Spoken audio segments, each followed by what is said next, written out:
Where is he? Where is my son? My lord, if you'll follow me, tell me what you know. Now.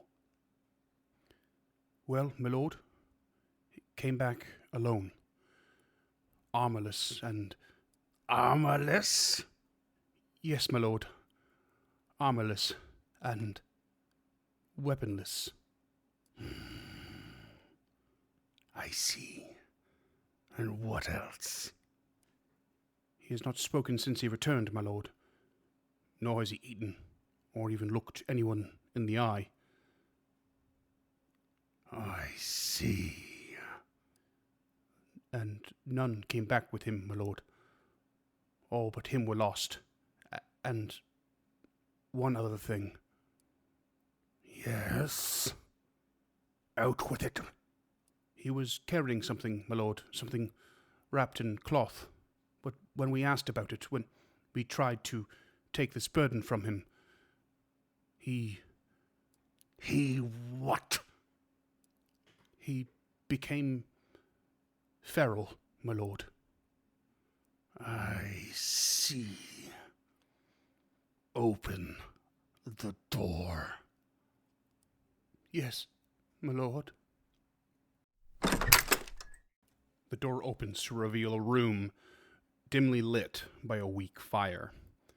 The various furnishings toppled over, tapestries pulled from their hooks, wine stains on the floor and walls alike, and a figure slumped over in a near fetal position, silently weeping.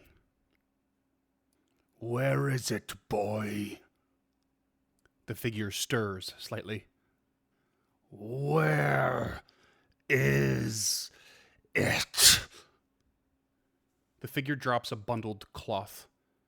It unfurls as it hits the floor to reveal an elaborate sword hilt of exquisite make.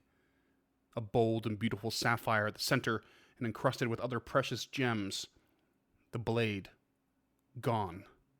And the rest rust red with corrosion and decay. No. My lord? No. A son of mine. No longer. The weeping becomes audible as the father turns his back on his son.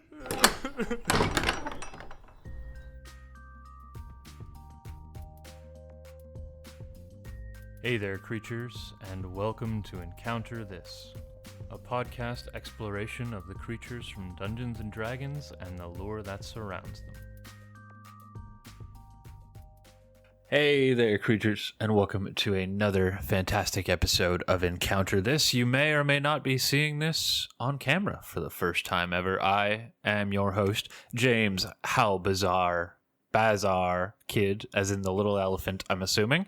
And with me, as always, is my beautiful co-host, Freeman. Can't get him to lock his jaw no matter how hard we try. Iced him. Is Bazar the name of the elephant? No, that's Babar. Babar. Okay. How bizarre was the Canadian sketch show from the 90s, right? Oh, no, that was bizarre. Okay. No, how bizarre is the song by the New Zealand group that I forget what they're called. That's famous. But then, a bazaar, Bazaar, is just like, it's like in a Middle Eastern marketplace. I know, that was the joke. Okay, well, I see. You stumbled through it so poorly, I thought you missed the pun somehow. Oh, and that's like, no. How? I mean, like, I don't get the pun. I understand that it's... I mean, I guess I get the pun. What a travesty that was. It's kind of weak. It's fine. Jesus. It's okay. I gave you a run-on sentence for my nickname, and you nailed it. I gave you 2 words for yours, and it was awful. Well, that's what you get for making quick puns. I'm not that fast. Oh, jeez. All right. Well, anyway. Good thing this is going to be a nice, tight episode. We're going to take a deep look today at rust monsters, and I guess we should address the the elephant in the room, Babar, I guess. And we, you may or may not be seeing this on video for the first time ever, which is kind of wild. Cut this part in the audio version, Avio Davio. But that's kind of cool. So we all know how sloppy and lazy my editing is.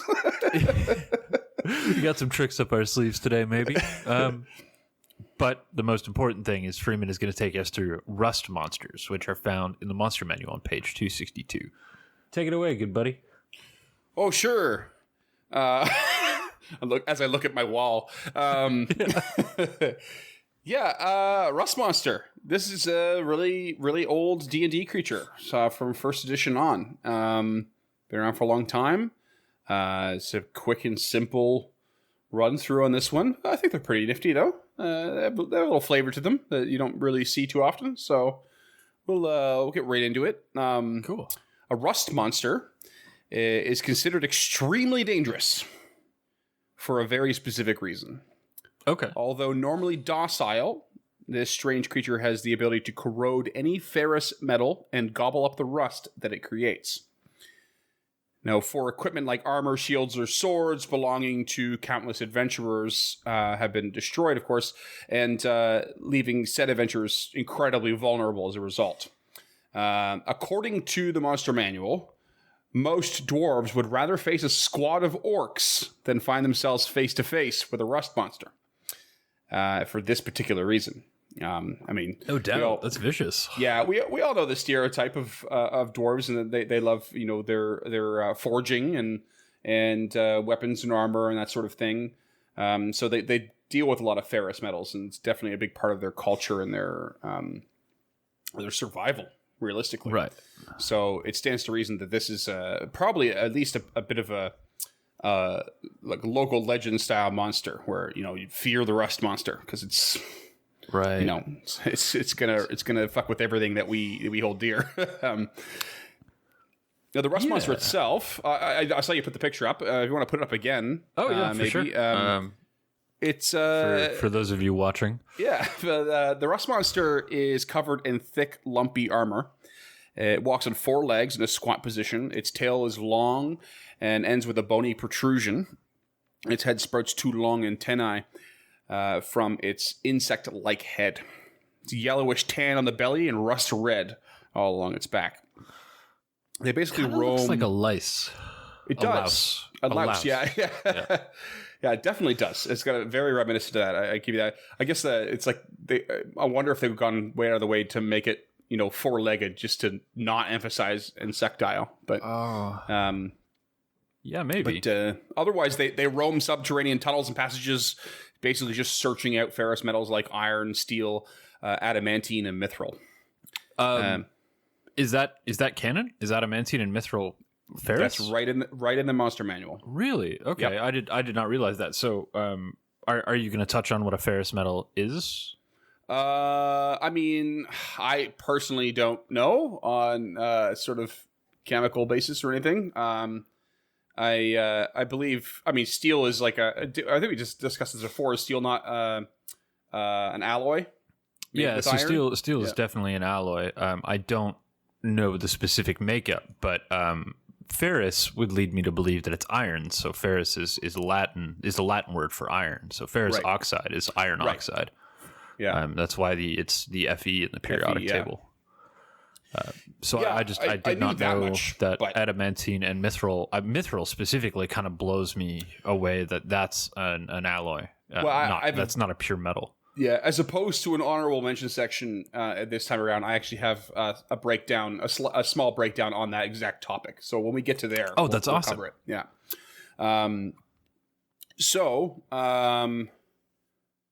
What we're looking at here is that these creatures tend to ignore any other creature that does not possess these metals, which is why they're quite docile. And those who do carry something with these ferrous metals find the rust monster becoming highly aggressive. They possess the ability to smell their food source from a short distance and follow the scent directly. So pretty strong sense in that regard. And without a care of what type of material the rust monster sources for its food or what it is made into. So, like, it could be a spike, it could be a sword, it could be a piton, it could be whatever. Doesn't matter what it is. This actually gives an opportunity to adventurers to easily distract and redirect these creatures as well. So a bit of advice to players even, or perhaps a DM, that you could simply drop something made of ferrous metal in a strategic spot, and that will just take the attention of this creature straight up. Neat. Yeah. It's kind of like a magnet. It's kind of the old magnetron. So these strange creatures also prefer to hunt alone, rarely found in larger groups. They tend to just wander around tirelessly, and tend to wander deep into the Underdark, encountering various denizens in that domain. And they are seen as unappetizing, generally, and harmless. Yeah, I buy that.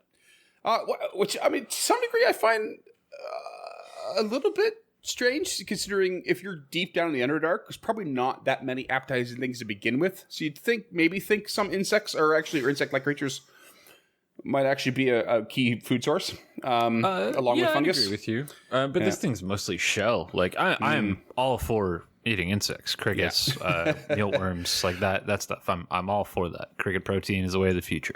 But these look like it would be trying to scoop out a turtle. Like just no good meat in there. Right. That would be my guess. Is that it's more of a cultural knowledge in these deep subterranean places that they're not an appetizing thing to bother with. Plus, they're all full of iron. Like.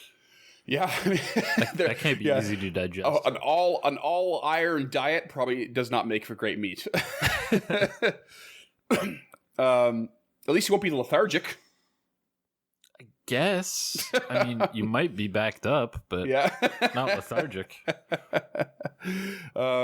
So, of course, while treated in these ways, like unappetizing, generally harmless, and that sort of thing, if they are treated right and fed well, they could actually become a companion or pet. So they will sort of, like any sort of basic minded beast, feed me and I'll be your pal. Right. The old gloom stalker with the rust monster cliche. Right. Yeah, exactly. And that's pretty much it for 5e lore. I have a couple bits and pieces from other editions here. Okay, which one do you want to jump to? I got some images. Let's go. Let's pull up I don't have anything from 4th edition, so let's pull that one up and take a look at it in the interim here. I think this is the 4th edition art. I think that's the one. Looks like he's eating a piece of armor. Yeah, that's the 4e art. Yeah. Yeah, it's again, it's kind of roachy, almost like a silverfish in this one. Yeah, it's got the weird insectoid legs and the weird. And those antennae are like really moth-like.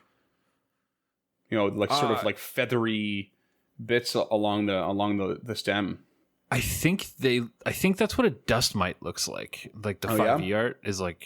I think they might be modeled after a dust mite, but I'm no entomologist. Nailed it. Oh my god, I always have to like really carefully think about it and then enunciate which one it is. So yeah, I mean it's a decent enough piece of art there. It's very very strongly obviously showing the piece of armor that it's going at for food. But nothing too special. But the next thing we'll talk about is 3rd edition. So you can pull that up real quick. I like that one. It's just as on the nose, but it's got a little more I don't know, animated feel. Eating a sword. Feels kind of alive. Yeah. I like the side view too. The 4th edition's got more of a top view. It's kind of strange. But in 3rd edition, rust monsters were able to even sort of reduce magic weapons and armor to rust. Oh, cool. As far as I know, that's unique to 3rd edition. And in the book Draconomicon, Book of Dragons. Metal is all hell. Yep. Sages suggested the possibility that the rust monster might be related to the larval form of rust dragons. Oh. Are rust dragons still a thing in 5e? They are not. Are they? Okay. However, we can take a look at 2nd edition real quick, because that's all I have for 3rd edition. Real simple rendition on the artwork there. And in the book Planes of Law, it was said that the rare few rust monsters that reached an older age would somehow make their way into the plane of Acheron. Acheron? I always forget. AKA the infinite battlefield of Acheron. Okay. Where huge numbers of iron cubes of immense size, from the size of an island to the size of a continent, exist. And they would gorge themselves for about a year on this plane, and afterwards encase themselves in cocoons spun from metal. It would slumber for 3 years. Emerging from the cocoons were rust dragon wormlings.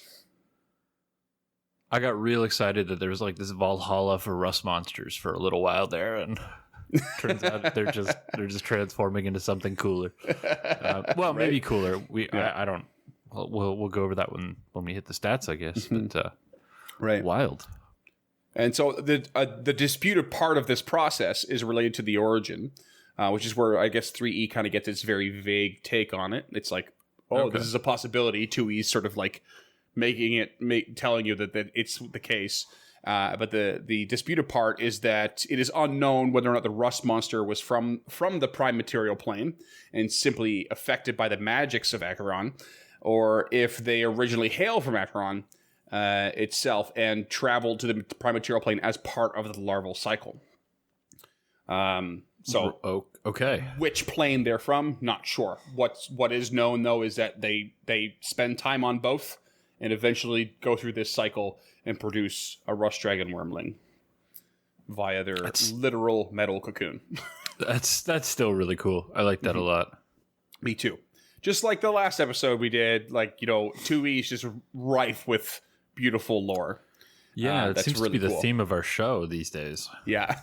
I'm so glad we started diving into those ones, some of the older editions here and there, just for a little bit of extra stuff. But there's some real meat and potatoes in there. Yeah. And we'll just pop up the 1E art for good measure. So I love it. It's got like a little propeller on its tail and kind of looks like a lumpy armadillo. My favorite part of this art is it's clearly got just a deliberate border around it, but one part of the border is falling away, like the rust monster is deteriorating it. I didn't even notice that. That's fantastic. Yeah. He's just such a tiny attention to detail, and I love it. Little owly face. That's so good. That's real good. If you're listening to the audio version of this, which you are, check out our Instagram for the 1E art. That's gonna be great. Yeah, it's a good one. So I also have a reference here from Dragon Magazine, classic TSR Inc. An article in Dragon Magazine that used to pop up pretty regularly for quite a long time, and I don't remember how many issues they went to, but this article popped up a lot. It was a long running one. It was called "Bazaar of the Bizarre." It detailed a weapon made from rust monster antennae meat. And it was called a rust blade. And the blade was a magical dagger that would rust other metal on contact, and only magical items that had a chance to resist the effect. And because of the material used, however, rust monsters would focus on the rust blade before any other metal present, instantly dissolving into a hot pile of metallic goo that it would find irresistible and very nourishing. I love it. I think that's the most situational weapon I think I've ever heard. I mean, were there stats on it? Do you know? Not as far as I know. Although I did find a website that has a lot of the Dragon Magazine archive So I do have a link for that, which we can supply in the show notes. Oh, that's great. Yeah. Dragon Magazine's great. They went with Paizo when they separated. So like we have the Monster Ecology series is from Dragon Magazine, and we got a couple of those. One of those compendiums on the shelf up there. So wicked, yeah. So yeah, that's pretty much the Rust Monster. That's about it. Love it. Super clean, super quick. 20 minutes in and we're done. Interesting. Interesting, simple. I need more monsters like this. Yeah, real clean. There's a deep history, but it's not overwritten, which is great. Mm-hmm. Yeah. It honestly just makes me want to go research some Rust Dragons. What's their deal? I'm sure it's like 45 pages of just Rust Dragons. Yeah, I did read a little bit at Acheron, and it's a pretty cool plane of existence. It's like on the law axis, but specifically between like neutral and evil. And it's like an eternal war. It's pretty gnarly. Yeah, really cool stuff. I don't actually know anything about that particular plane, so that's cool. Yeah. So we'll get to the possible inconsistency / discrepancy when it comes to adamantine and mithril. All right, because when I was researching the Rust Monster, one of the top things I saw pop up on Google is mithril or is adamantine ferrous? So people were asking, on sort of Reddit and different websites like that, and And it says straight in the monster manual. It's like you can't miss it, really. It's a very, very easy read of a page, but it lists like iron, steel, adamantine, and mithril all in the same sentence as ferrous materials. So yes, it is. As far as 5e is concerned, it's got to be. And it's in the monster manual or the DMG? That's in the monster manual. Weird. Under Rust Monster. Like that's. Okay. Gotcha. That's where when I put that in the lore, that was all. That was all from the Monster Manual lore, so it specifies all of those. So here's the thing, though, is that by definition, D&D source material, neither metal is inherently magic, but offer different properties. So adamant is the material used for adamantine. It has extreme hardness to the point of being brittle, and it needed to be crafted into an alloy called adamantine. Before it was turned into weapons or armor. The alloy consisted of 5 parts adamant, 2 parts silver, 1 part electrum. Itself, electrum being an alloy of gold and silver, a naturally occurring alloy. Yeah. So that's your adamantine. Mithril is known for its extreme lightweight, half that of most objects made of steel, but just both naturally occurring metals, essentially. Mithril made adamantine is a thing. So combining mithril with steel using magic was supposed to be able to produce adamantine as well, though the process was exceedingly complex and a secret that was kept close to the chest by the dwarves and regarded as a laughable rumor when brought up by other races. I had to sort of piece that together from bits and pieces of information from different editions as well. And one edition is basically, or one reference, it said that dwarves thought the very idea was stupid, but then another reference actually specified it was a complex thing and it totally could happen. I can back that up and confirm that. I've done a lot of research on mithril and adamantine for my homebrew world. My homebrew Dwarf Island has a keeper of secrets, and that's one of the secrets that they keep, is that they can make this mithril with adamantine. Cool. Awesome. So here's where the discrepancy kind of comes in, and I find strange because as far as I know, it's been a while since I did like proper research in this, so maybe you know more. But the general usage of mithril and adamantine, I've never found to be detailed well enough in 5e, and so basically, as far as 5e. Magic items go. If you're looking at the DMG stuff, there's only 3 items listed, and I basically use D&D Beyond as a reference for this. Okay. There's only 3 items listed that specify in their title that they use these materials. There's adamantine armor, mithril armor, and mithril half plate. All of them are listed as magic items, Is in half plate 5e. not classified as armor? I mean, so when they do armor, it means any armor. And then half plate had to some degree has its own unique statistics for some reason. Okay. Definitely not very consistent in that regard. But basically, 5e lists them all as magic items, though there was no indication of magic in their descriptors. So it's kind of like having a +1 weapon. It's magic because it says it's magic. That +1 doesn't come from, anything other than magic. It's not necessarily coming from a better material or a better craftsmanship. It's just coming from magic enhancing it. And that seems to be the same case here. So we have no given examples of mithril or adamantine armor, let's say for example, that isn't magical. But right. rust monsters would be able to disintegrate and rust armor made from those materials if it weren't magical. So the weird inconsistency here is are you only able to make those armors with those materials via magic? It doesn't say. Not I came across it. Doesn't seem to add up to me. So the mithril and adamantine, as far as I'm aware, are non-magical metals. Like they're just not. They don't have magic in them. Right. So I think you're right. I think there must be magic involved in the forging process. That's what makes them magical. But most of those bonuses that they give can't just be explained away by the properties of the metal. Like molybdenum keeps sharper longer than steel. Like that's just a fact in the world. Stainless steel. The addition of chromium is what helps it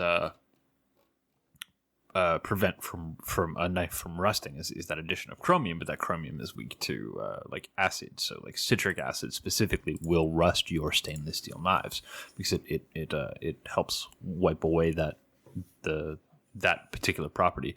Right. So I don't think the metals themselves are magic, but I think you're right. There's got to be magic in that forging process, which again was something that was incorporated in my home brew. So like our last couple of campaigns, you guys were in an ancient dwarven forge. Right. Yeah. And they made adamantine weapons and armor there. Mm-hmm. You found a big old rock of adamant, and you found a dragon in the heart of the forge. I don't know if any of you put it together, but the bellows were powered by the breath of that ancient red dragon, and that's how they forged it. I recall that part, yeah, or at least sort of suspecting it as a group. As I know, Lee's character was looking for said red dragon, or a red dragon in the area. At the very least. Red dragon, not that one in particular.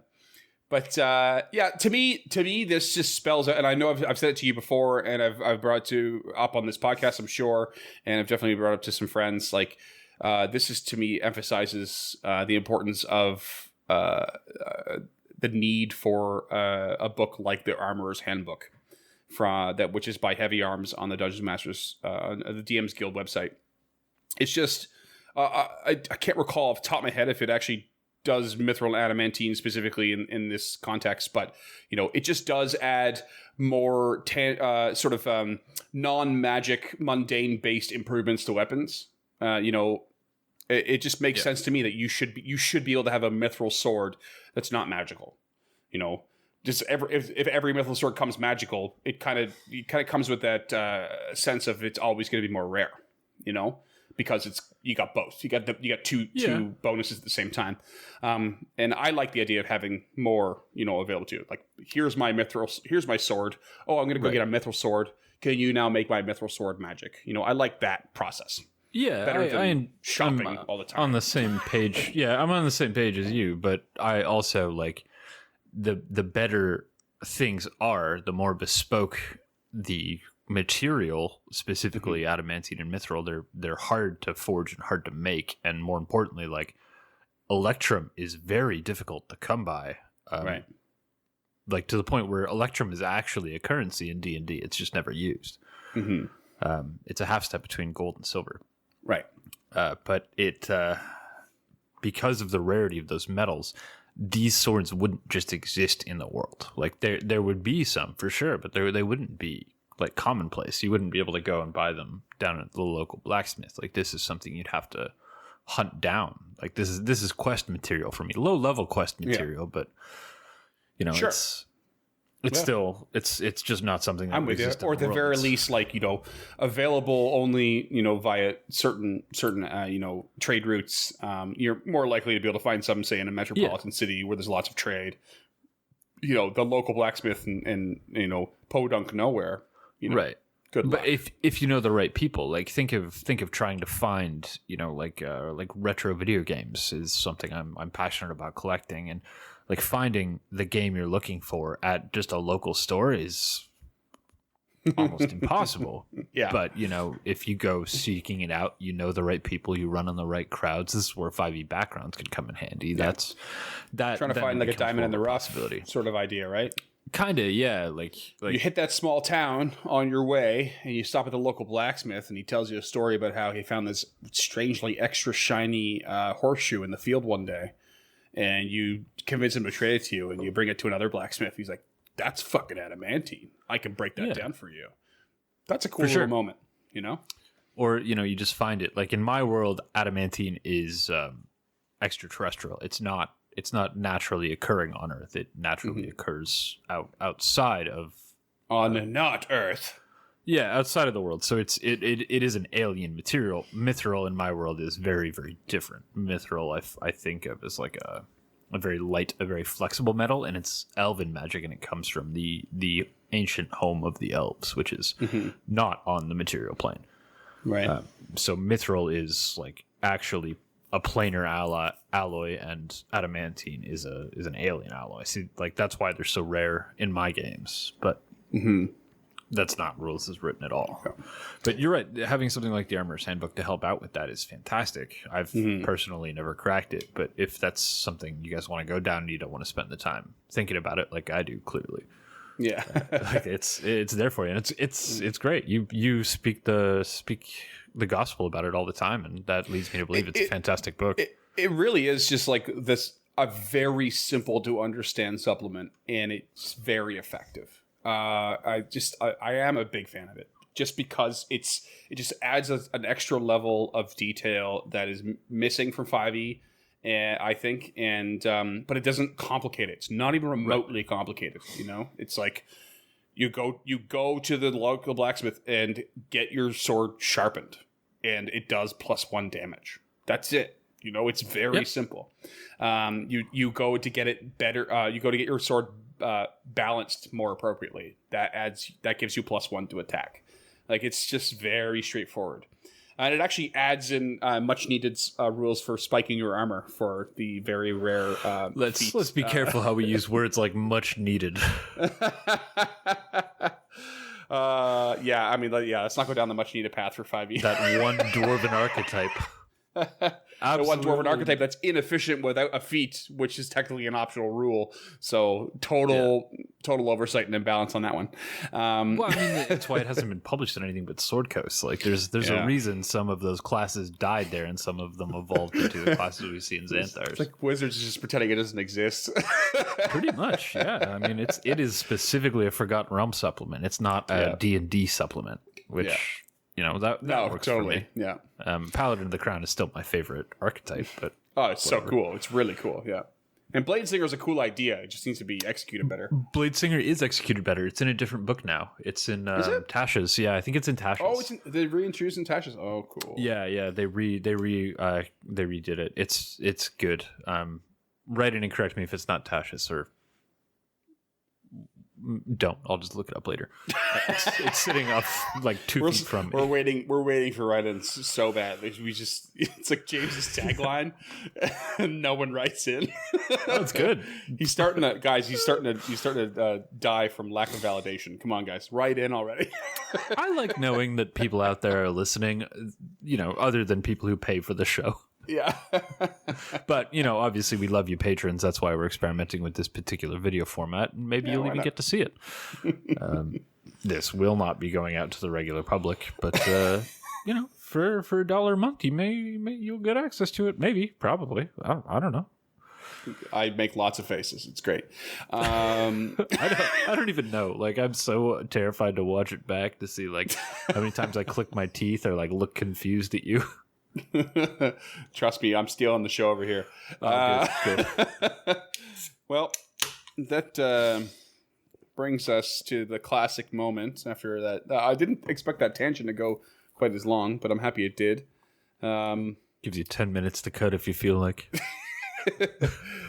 Here we've got a beautiful, freshly poured black male stout, complete with lactose. Complete with lactose. This is great. Lovely. Just gonna... I got that one. That's real good. Delicious. More importantly, that is choice audio. Just that. That's staying in. There's Dead air has never been sweeter. There's your ASMR for the week. Turn that into a drop, I guess. But yeah. Okay. This episode not really brought to you by Blackmail Stout. Nope. Delicious brew. Thank you for doing what you do. Indubitably. And with that, we're just going to take a short break, and we'll be right back to dive under that rusty hood and get our hands dirty with the mechanics.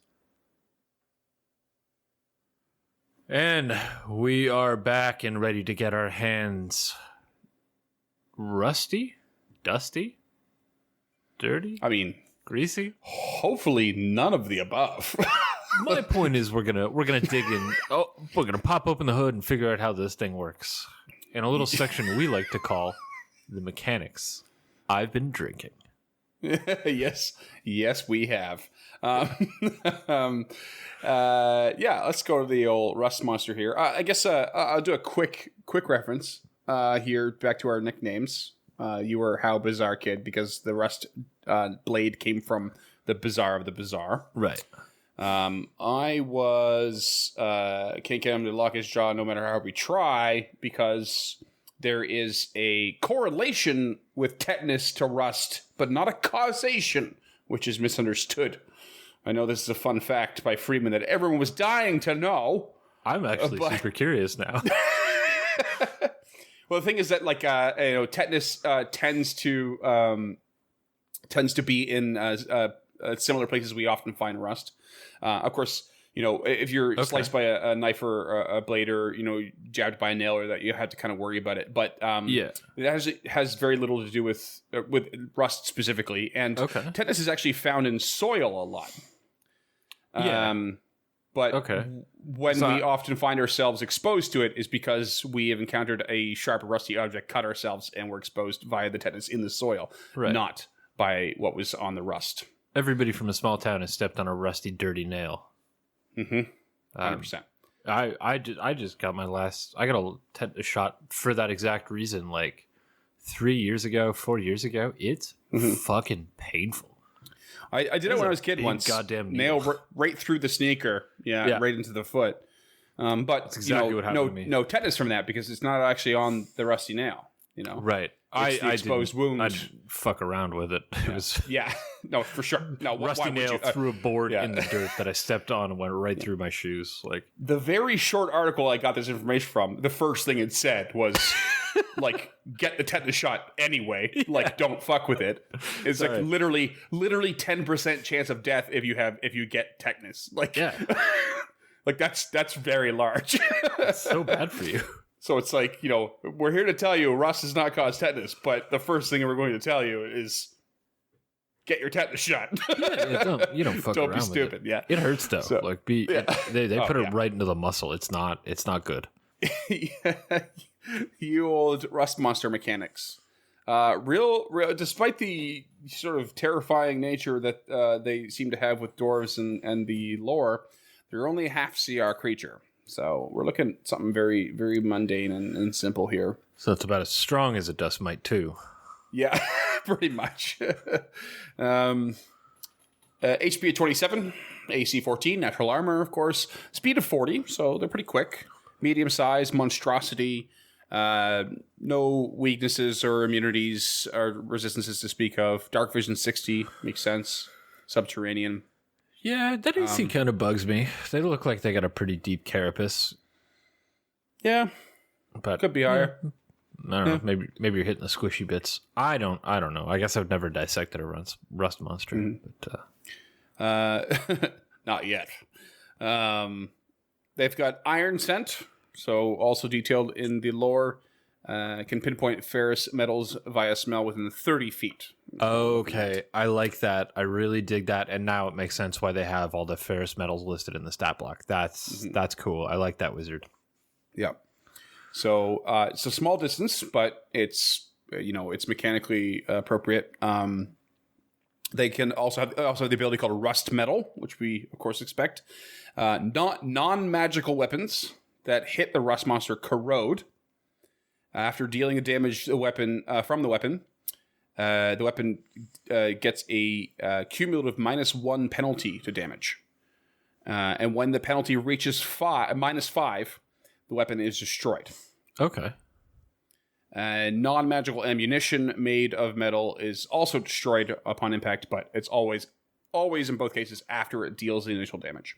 So I guess bolts aren't made of metal, or arrowheads are? I mean, you could have iron tipped for either, I suppose, but they also could be maybe stone. I mean, stone more like a arrow, probably not a bolt. I don't know. Yeah. I'm worth looking into, worth thinking about anyway, for sure. Yeah, I mean, bolts have blunt heads, don't they? Am I making that up? I think they're probably fairly blunt, but they're just like very pinpoint, right? Yeah, they're not like an arrowhead. But they definitely have something on the end. I don't think that they're just wood the whole way down. Right. I mean, they could be. I really don't know. Yeah, I don't know. So, but that's definitely something to consider, though, should you run one of these creatures. That's it for abilities. They have a bite attack. Appreciate forward, +2 to hit, 1d8 +1 piercing. Okay. I find it strange they don't have a tail attack, since there's was at least a small amount of emphasis on their bony protrusion of a tail that's fairly long. So yeah, and it's one of those. In most of the art, like we've got the 5e art up on screen here. It's kind of got that little floofy thing. But if we just jump back real quick to the 4e art, it's got that almost like axe like or pick like. Mm-hmm. Even in the 3e art, it's prevalent. I guess that looks more like a whale tail than the 4e art. Yeah, I mean, still, it looks like something that would cause some damage. So put it in there. Fuck it. Yeah, why not? Their bite's a 1d8, which seems a bit much for their tiny little insectile head. I would always be like, throw that bite down to 1d6 and give them a bludgeoning, possibly even by the look of that, slashing tail attack for 1d8. Like, just add it on. Yeah, maybe. I think we have covered CR 1/2 creatures that have 2 attacks, but they're escaping me. I mean, having 2 separate attacks is not that big a deal. It's like, what the big difference is that they have different types of damage they're doing here. Right. But I'm not saying give it multi-attack. Just saying, use its tail. It's flavor. That's all. Yeah, I think that piercing makes sense because it looks like it has mandibles in that art, in the 5e art specifically. Like if you look, and bite is pretty much always piercing. So yeah. I mean, it wouldn't make sense for it to be anything. If you're gonna bite, you're gonna bite with your incisors, right? Well, at least humanoid and mammalian creatures are gonna bite. I mean, the only time we debated about it was with Lucronic because it had the bony ridge as opposed to teeth, right? So. I'm still on board for that being bludgeoning. Okay, is that it? I feel like I came up with a custom one, but I forget what it was. Right, like ripping damage. Like tearing damage. All right, and then lastly, they have an antennae attack. I'm sorry. What the fuck did you just say to me? Antennae attack. Well, it's one of their. It is an attack. They actually use their antennae, but they do this. It specifically targets the metal armor. Okay. So they corrode non-magical material, actually, really of any kind, within 5 feet. And if the object is not being worn, it can destroy 1 foot cubes worth. Okay. And if it is being worn, then a DC 11 Dex save is thrown out there, and if you fail, you have a permanent and cumulative -1 penalty to AC, whether that's armor or shield. And armor that reaches AC 10 as a result of this is destroyed, and a shield that reaches a +0 bonus by this is destroyed. Weird. So is this... Am I misremembering Starship Troopers and that there's an alien that shoots acid out of its antennas? I don't know. Okay. It could be. Is that what you're picturing? Like this thing just... Does it just brush shit off of its antennas like a moth? That's how I picture it, oddly enough. I picture it as like this like sort of, supernatural monstrosity like property to this creature, where these feathery antennas just like swipe your armor, and then you look down and it's just crumbling. I know it's easiest to imagine acid being shot out, but I kind of really like the idea of this creature just touches you. That's all it does. It just dusts. Yeah. Right, just gives you a little swipe, and all of a sudden your armor is falling off. Okay. I kind of like that. Like Butterfree's poison powder. Okay. Yeah. I mean, I can see it. Like when you deal with like a moth, like they their wings give off like that I don't know what it is, but it's like a powdery substance. It's like a powder, like a dust. So it that adds up to me, especially when you get to like really big fucking moths. Like lunar moths get like, they get massive. Oh, like yeah. 15 or 20 centimeters in diameter, or however many inches that is. 5 maybe. I don't know, 5. Yeah. When they're close, like not even. Do it again. I'll measure it out. Do it again on camera there. All right, that's about 5. Yeah, that sounds right. Good audio. Good, killing it.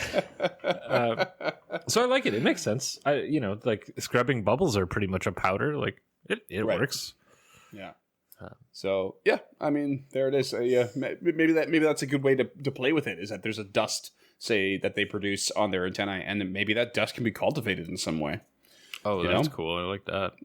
I mean, the rust blade specifically said the meat of the antennae. When you look at the actual artwork, it doesn't look like there's a whole lot of meat to go around. So, and I'm sure it's a kind of a strange process to build a blade out of meat. Maybe kind of nudge that in a different direction and play with powder or something like that. Mix that into the alloy. Yeah, for sure. Yeah, I don't know. But yeah, I mean that's the rust monster. Love it. Pretty easy peasy. Yeah, I like it. I like that creature. There was enough there to give it some like real substance, but there was also enough omitted that you can kind of just make it your own wherever you want. Have you ever run one of these things? Like, I have not. No. Never even considered it. They'd be in combat. Before. Yeah. I feel like we're looking at another creature that's like not so much. Like probably a bit of a frightening moment to encounter what it can do to you, quickly dispatched. Right. And then maybe there's a bit of worry from the party that's like, well, I hope we don't encounter any more of those because I can't really sacrifice any more AC or damage. Right. I wonder if you ran them in like a herd or whatever a pack of insects is called. A cabal of rust monsters. An inquisition of insects. Love it. So like I wonder if you ran like 12 or 15 of these things at once, if that would really fuck up like a 5th or 6th level party's day. Yeah, I mean, I think the only thing is that if you're trying to play true to the lore, they are loner creatures. So if you're going to put them in that circumstance, they would probably either have been tamed or domesticated in some way, maybe penned together. For sure. Like maybe your party, for example, is investigating the haunted recycling plant. They've been tamed to break down aluminum cans or I guess iron disheveled iron gauntlets or whatever, and like that's what they do all day is they just break down metal in your fantasy recycling plant. So you could have 15 or 16 of them together. Absolutely. Recycling's probably not the right word for that, but incinerator. I like the idea of like a fantasy setting, still concerned with the environment. Why not? Yeah, I mean, you would have to get rid of the stuff somehow, and you probably just melt it down. But I don't know. I mean, if you don't have time for that, You don't have the tools. You have the coal or the fire to light the forge. Get a rust monster. Or maybe 10. Maybe there's an iron mine and they all just live in there. They hate each other, but they live together because it's a wicked good food source. And they just, give them a burrow speed and they burrow through the ground a little bit. Yeah, could be a thing. Could be a thing. But it's definitely going to be the animal companion of my next ranger. That's kind of what I was thinking too. The fact that they could be companions or pets, like, make a good one for a ranger and or druid. Everyone else in the party is gonna have an issue though. Oh yeah, just so uncomfortable. Like everybody. Druid's a good one because they don't use metal anyway. Right. Yeah, I like that. And like a ranger, if you're playing an archer ranger, you can get away with like, I only use stone arrowheads. I only do that. You could totally pull that off, right? I'm about to start playing an archer ranger, and I really wish I would have thought of that. That'd be really good, eh? Actually, monk.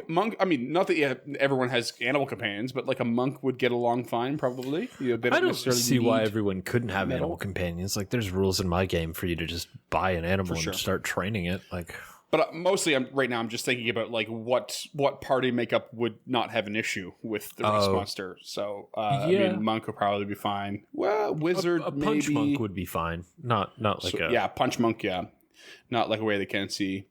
Yeah, can see. the weapons. Can see or can sai. I don't know. Yeah. I mean, fighter. It's gonna struggle, unless they use clubs only, or take that brawler archetype from Tasha's. Yeah, sure. So. Yeah, just get punching, punchy fighter, punchy monk. Call it. Yeah. Everyone's punching. Punch party. I love it. 2060X, 20XD6. Sorry, got that backwards. One punch party. Yeah, I'm into it. I like it. I like the idea of having something this horrifying as like an animal companion. Yeah, it's definitely meant for a very specific scenario. It would be really cool when to sneak in on a unique player buy-in or something. Yeah, for sure. But yeah, the old rust monster as a little companion. I love it. Fantastic. So what about you out there in audience land? Do you want to see a rust monster animal companion? If you do, you can fire us off an email at info@encounterthis.ca. You can find us at our home on the web at encounterthis.ca, where you can see the show notes as well as some artwork, as well as any links to any references we have in this episode. If you really like this episode, you can get at us on Patreon. For $5 a month, you'll get a handwritten letter and access to our show notes. For $10 a month, you can suggest a creature that we will cover. It doesn't have to be D&D. It can be from any system. We'll figure it out as we go. If you want a more direct line, you can hit us up on Twitter at EncounterPod, Facebook.com/EncounterPod, or Instagram at Encounter.pod. A big shout out in this week's episode to Inspector J over at freesounds.org for the sound effects and the intro exposition. That was really something, and we're really glad to be able to use those. So thank you so much, and thank you for listening. Oh, gee, thanks. Or I guess I'm watching. I'm having a lot more fun with your outro spiel because I'm just making faces. Oh yeah, that's good. Well, thank you so much, creatures, and we will catch you next time.